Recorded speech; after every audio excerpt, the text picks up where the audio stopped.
इसी पर क्या स्टैंड है विधायक जी?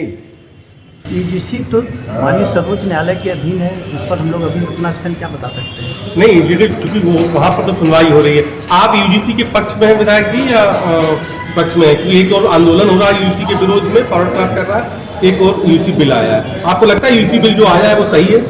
किसी का कोई नुकसान उससे नहीं हो रहा है, पहली बात। दूसरी बात यह है कि सरकार ने बहुत सोच और विचार कर माननीय सर्वोच्च न्यायालय के निर्णय के अधीन ही इस प्रकार का पहले से माननीय सर्वोच्च न्यायालय की टिप्पणी थी, उसी के आधार पर इस प्रकार का निर्णय लिया है। तो सरकार का निर्णय सर्वथा माननीय योग्य है। तो मतलब यूजीसी गाइडलाइन सही है उसके समर्थन में? मैं क्या कह रहा हूँ, मैं कह रहा हूँ माननीय सर्वोच्च न्यायालय के आदेशों के अधीन यूजीसी ने निर्णय लिया है, और जब यूजीसी ने निर्णय लिया है और सर्वोच्च न्यायालय ने इसको फिर से रोक दिया है, तो सर्वोच्च न्यायालय के अधीन ही सब कुछ है, और जैसा वो निर्णय करेगी वैसे ही वो 69,000 शिक्षक भर्ती वाले मामले में फिर अभ्यर्थी इस समय विरोध कर रहे हैं, लखनऊ में जबरदस्त विरोध चल रहा है। आप लोग क्यों रिजर्वेशन वाला जो मामला है इसको तूल दे रहे हैं? क्यों नहीं इस 69,000 वाले मामले में आप लोग हस्तक्षेप करके इसको क्लियर करा रहे हैं? देखिए, दोनों बातें आप कह रहे हैं। एक तो जो आरक्षण है, आरक्षण कोई भीख नहीं है, पहली बात। आरक्षण संवैधानिक जो प्रावधान है उसके अंतर्गत है, और उस पर अनावश्यक रूप से विवाद नहीं होना चाहिए। दूसरा, जो सामान्य वर्ग है, माननीय सर्वोच्च न्यायालय ने बहुत क्लियर कर दिया कि सामान्य वर्ग का ये मतलब नहीं होता है कि सामान्य वर्ग में अगर कोई अनुसूचित जाति या पिछड़ी जाति का अगर मेरिट पर आ रहा है तो उसकी मेरिट को नकार दिया जाए, ऐसा भी नहीं कहा है माननीय सर्वोच्च न्यायालय ने।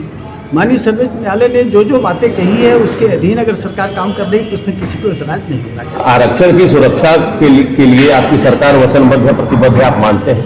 ये तो सवाल इसीलिए तो मैं ये कह रहा हूँ कि जो जहाँ पर कमियाँ थी उसको डॉक्टर सरकार जल्दी करवाना चाहिए। शंकराचार्य, आपके सरकार के मुखिया पर एक शंकराचार्य ने आरोप लगाया है कि आप लोग बीफ एक्सपोर्ट में नंबर 1 हो गए। 40% बीफ यूपी अकेले एक्सपोर्ट कर रहा है।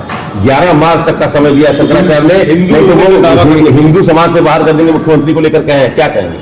देखिए, जो शंकराचार्य हैं या धर्माचार्य हैं वो अपनी बात कहते हैं, उनको शासन और सत्ता से विशेष रुचि नहीं होनी चाहिए, लेकिन सत्ताधारी अगर वो बनना चाहते हैं तो उनकी अलग बात है, लेकिन उनको अपने धर्म के अलावा और बातें करने का अधिकार नहीं है। आपको लगता है कि वहाँ पर चूक हो गई, पहले ही माफी मांग लेनी चाहिए थी प्रयागराज में प्रशासन को, तो बाद में माफी किस बात की? जहाँ पर लाखों और करोड़ों लोग हैं वहाँ पहुँच रहे हैं, और सब लोग वहाँ पर संगम के नोज पर पहुँचे हुए हैं, और उसमें आप बग्गी लेके, हवाई जहाज लेके, मोटरसाइकिल लेके या कार लेके चले तो ये उचित तो है नहीं, लेकिन आप लोग जैसा उचित समझते हो। अब मुक्तेश्वरानंद जी को आप शंकराचार्य मानते हैं विधायक?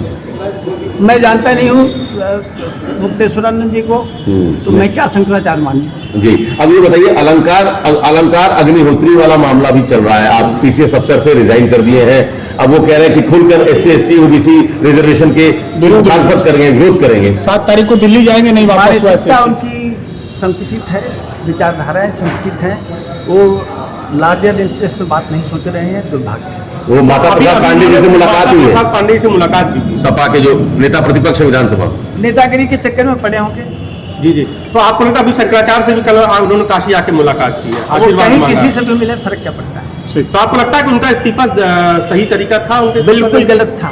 वो जो CCA रूल है उसके अनुसार उन्होंने कार्रवाई नहीं की है। सर्विस में क्लास 2 अफसर थे, उनको इस बात को समझना चाहिए था कि क्या नियम है, क्या कानून है, किस दायरे में उनको अपना रिजिग्नेशन देना चाहिए था और किसको देना चाहिए। एक आखिरी सवाल, PDA समाज को लेकर समाजवादी पार्टी मुखर है, आपको लगता है कि चुनाव में PDA फॉर्मूला आपके लिए नुकसानदेह साबित हो सकता है? PDA न कोई संगठन है, न कोई संस्थान है, न कोई पार्टी है।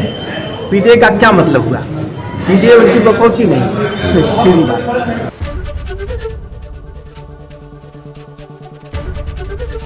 ABP गंगा, खबर आपकी, जुबान आपकी।